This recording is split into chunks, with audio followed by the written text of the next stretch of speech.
In today's video, I'll be rehousing one of my Poecilotheria regalis. Let's go!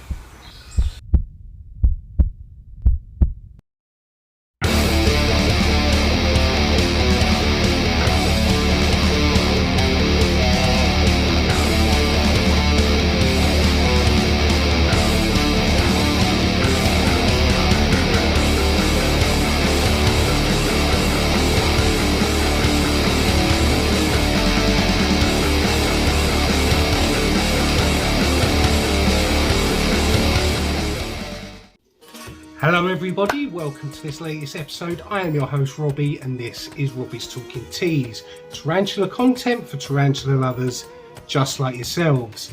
If you want to be a better tarantula keeper or just admire these amazing animals, make sure to subscribe to the channel, comment down below and give this video a big thumbs up. Now in today's episode I'm going to be rehousing my female Poecilotheria regalis into a bioactive enclosure. Do you want to see it? Should we see it? She's a gorgeous girl. Let's see it. So here we go. We're going to start this bioactive enclosure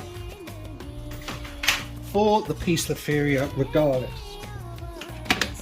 Now I do apologise, there is going to be a lot of noise while putting this together, but when using stuff like clay balls it can't be helped, unfortunately. So let's start off putting the layer of clay balls in.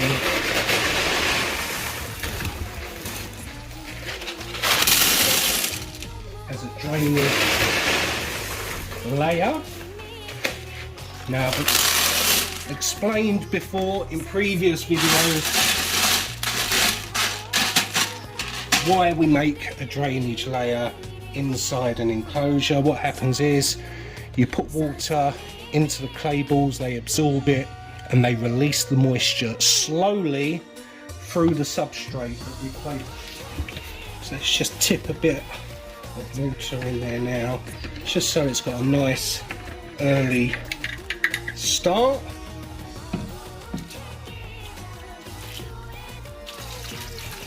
We will add more at a later point, but that will do for now. Right, the next thing we're going to do is add a little bit of drainage mesh into the enclosure. And again, I am going to leave a bit at the front just so I can top it up with more water when I need it. It just makes it a lot easier. And the next thing we are going to add is our substrate, which is my normal mix of cocoa fibre, topsoil and vermiculite. Again, this is a nice mix that allows me to control the moisture and the humidity inside the enclosure. Again, we are using live plants in here, obviously as a bioactive. I'm really enjoying having live plants in enclosures. It just makes them that little bit better for me. Tip that all inside there. Lovely substrate. And we're going to have to get some more topsoil in a second. And let's just place this down here like so. Right, the plant we are using today is this little Parlor Palm. Now I do like these. I've used these in my Avicularia Quitara setup and it does look really nice. Yeah, I'm definitely going to need some more topsoil, I think. Let's stick some more in here.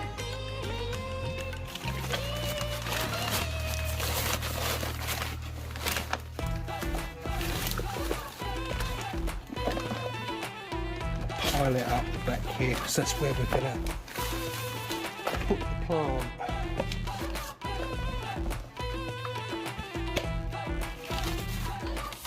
Topsoil has turned quite dry. It's been outside on the balcony, and obviously with the weather warming up, it has started to dry out a bit, but it's not a huge problem.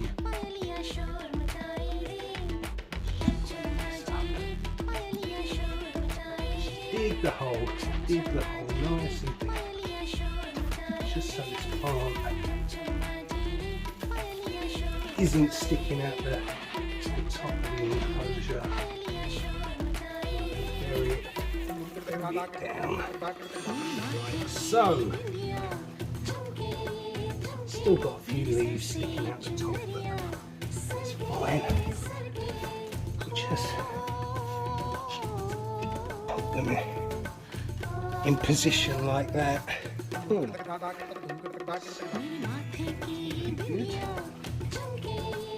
The next thing we're going to do is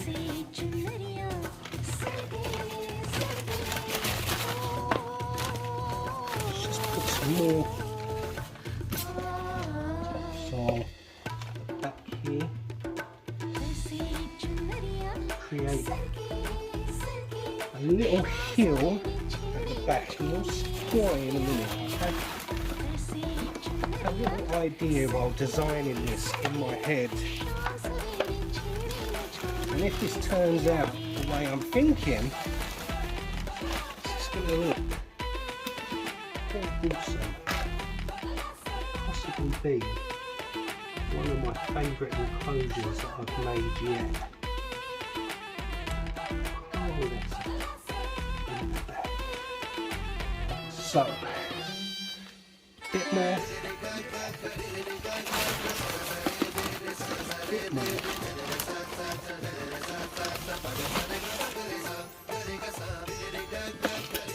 There you go. Yes.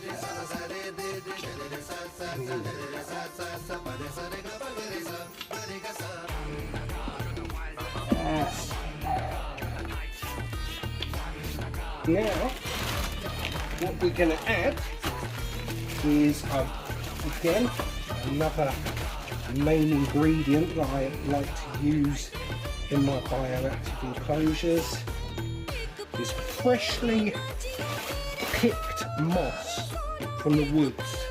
Now this stuff is absolutely beautiful. You can see it, look, it's got all leaves mixed in with it.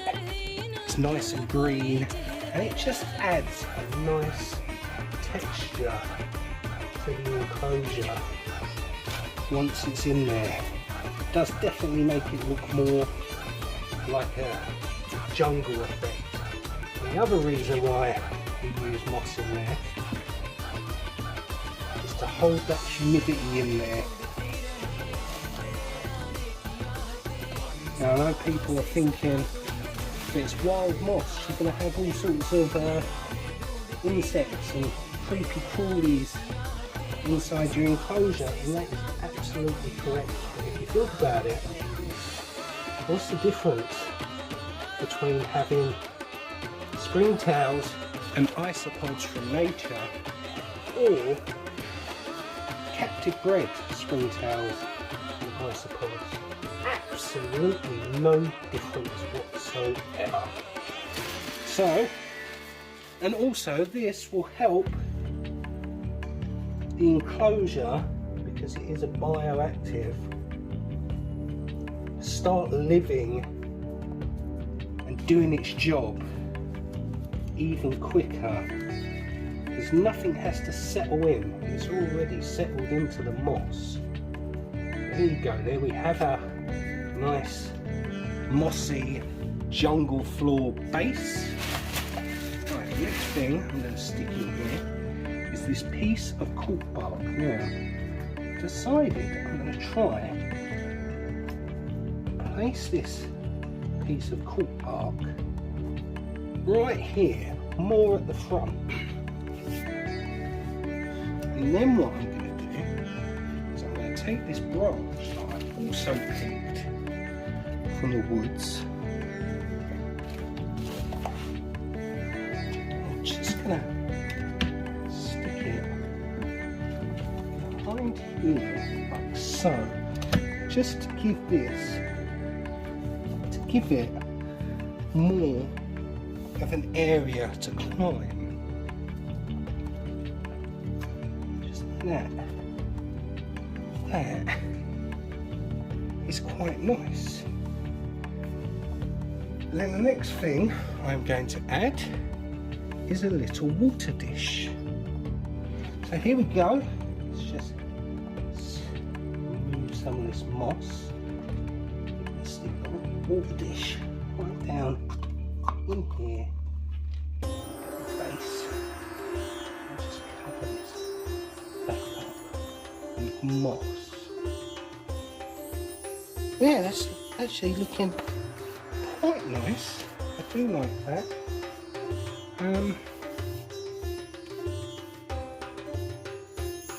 For some reason it looks like something's missing.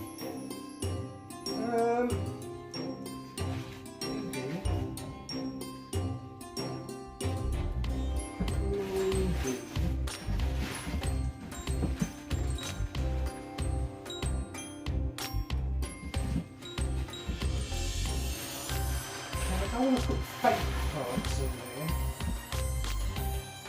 because that kind of defeats the object of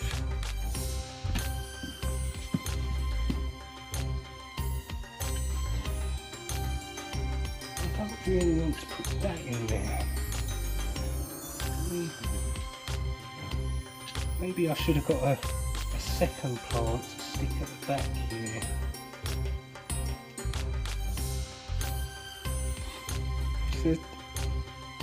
What I'm going to do, I'm going to put more branches in there. Okay, so let's put another climbing branch in here.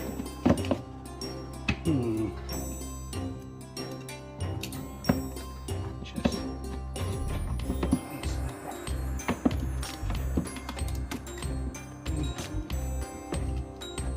that. Just place that in there.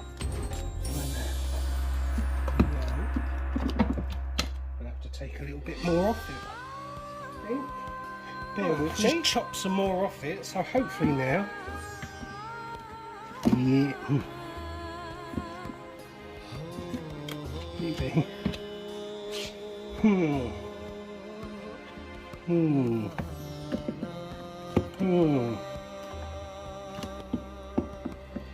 I wonder.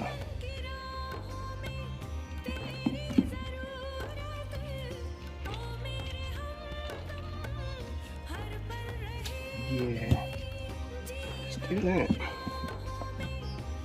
Is that too much?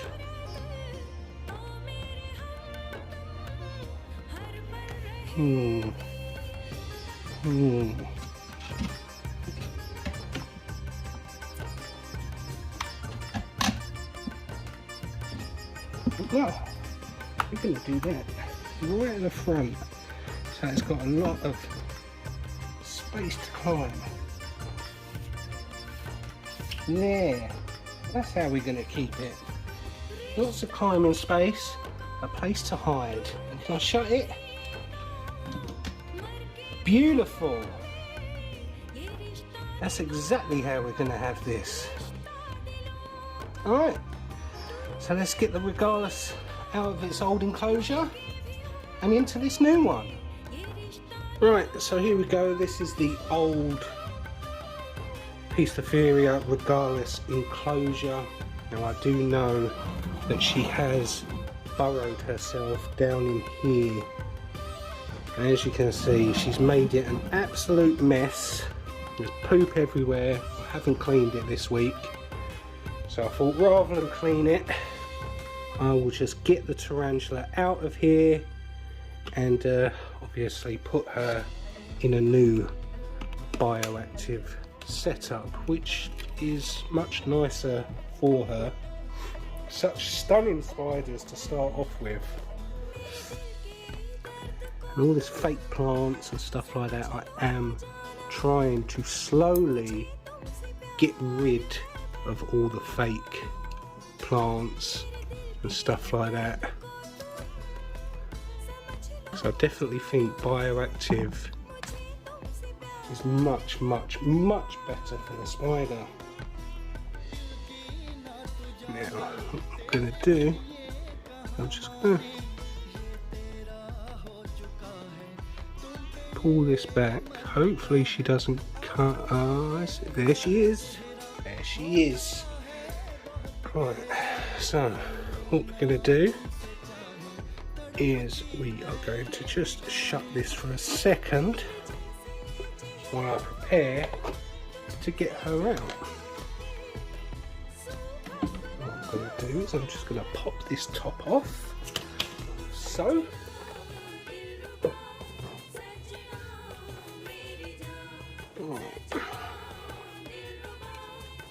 Hopefully what she'll do is she'll go straight up. Calm down, don't go mad. Hopefully you can get her to go straight up inside the catch tube. Go on, girl.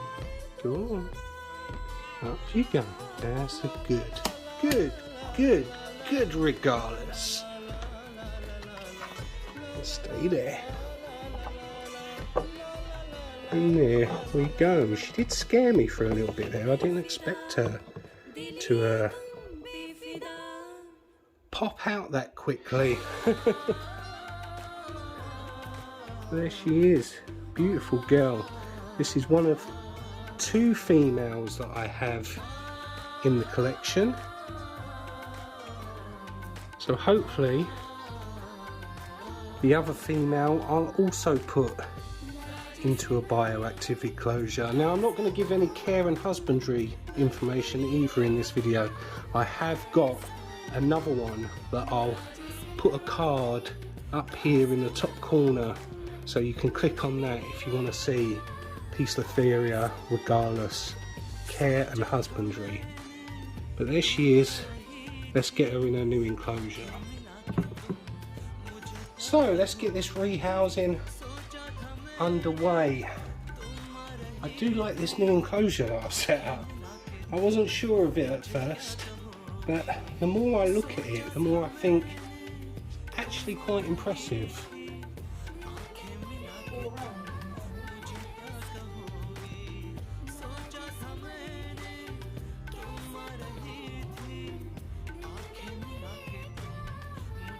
So here we go.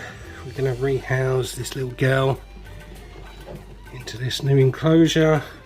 The same thing I like to try and do with all my videos is try and get her onto the cork bark, so you guys can get a lot better view of what she looks like.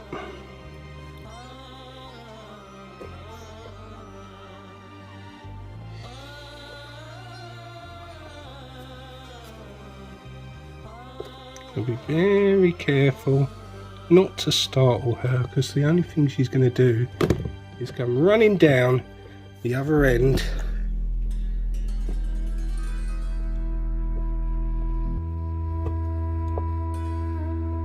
If I move too quickly. Now I absolutely love this catch tube.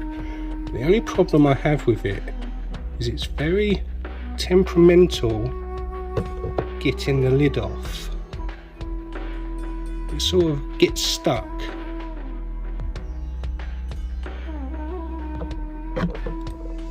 And that's exactly what I didn't want to happen. Yeah, it's such a very tight fit that when trying to get the lid off, it gets stuck. And it does make it very difficult, especially with something like this, like a Poecilotheria, where you do want to be very careful and not make sudden movements. it does make it very, very difficult to do.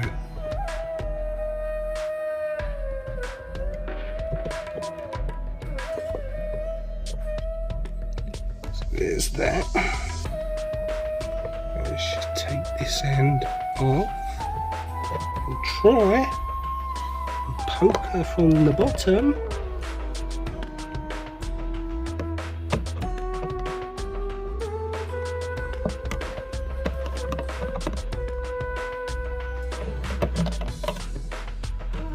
Now we don't want it to run out, just want it to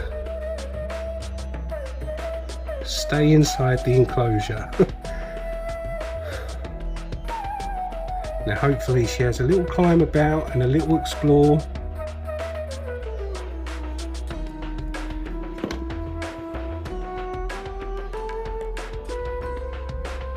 Unfortunately she's round the back of the cork bark. I'm kind of hoping that she makes her way back around, just so you can get a great look at those colorations. There she is, hiding behind the cork bark. Such a shame we can't get a better shot of her, as I don't want to poke her about and disturb her when she's in an unfamiliar environment. But hopefully she'll start to explore and I can get some better shots of her, just so you can admire her. Absolutely gorgeous species. If anyone's thinking of getting a Poecilotheria as their first Poecilotheria, this is always definitely one I recommend to people thinking about getting their first one. They're so easy to care for, they look beautiful, they're stunning, they grow quickly, they're great eaters. You just can't go wrong with a Regalis. And they're dirt cheap to pick up as well. They're not expensive, they're very affordable, and they're always available. So definitely pick up a Poecilotheria Regalis. Well, it doesn't look like she's going to move from there. Probably not going to get any more better shots of her, but I obviously don't want to disturb her. Just want to let her get settled in, make a home in there, and live out a nice happy life. So let's pop her on the shelf and leave her be. And like I did in the last video, there it is next to the other bioactive enclosures. I do need to add spring towels and some isopods into this enclosure, but they are currently in the post, so I thought I'll just add them after I've got it set up when they arrive. So that's the new enclosure, the Regalis enclosure. There's the one you saw the other week, the Rufilata enclosure. I need to clean that poop off there. And there is the Poecilotheria striata enclosure. She's doing really well in there. She comes out at night. Gorgeous spider. So there they are, 3 bioactives for Poecilotheria species. So let's just leave them there. So there you have it, an awesome species rehoused into, I think, my favourite bioactive enclosure. Now I am gutted that I didn't get more shots of her, but the main thing was I got her out of the old enclosure and into the new one without any mishaps or accidents, and that's all you can hope for in a rehouse. That's the main thing you need to achieve. I'm going to leave her to settle in and end the video here, but before we go, I want to take the time to remind you guys about the 2,000 subscriber giveaway we've got going on the channel. That's right, at 2,000 subscribers I'll be giving one of you the chance to win everyone's most wanted and needed species in their collection, that is T. Celadonia. And if that's not enough, I'm also throwing in a Ferrophosa apophysis. All you have to do to be entered is be subscribed to the channel, go over and watch my Grammostola rosea video and just write T. Celadonia down in the comments. Once you've done that, you'll be entered, and hopefully that's something you're all rushing off to do now. So good luck, hope to see you in the comments. I'm going to end it here. Have a great day, have a great week, and I'll see you in the next video. Take care.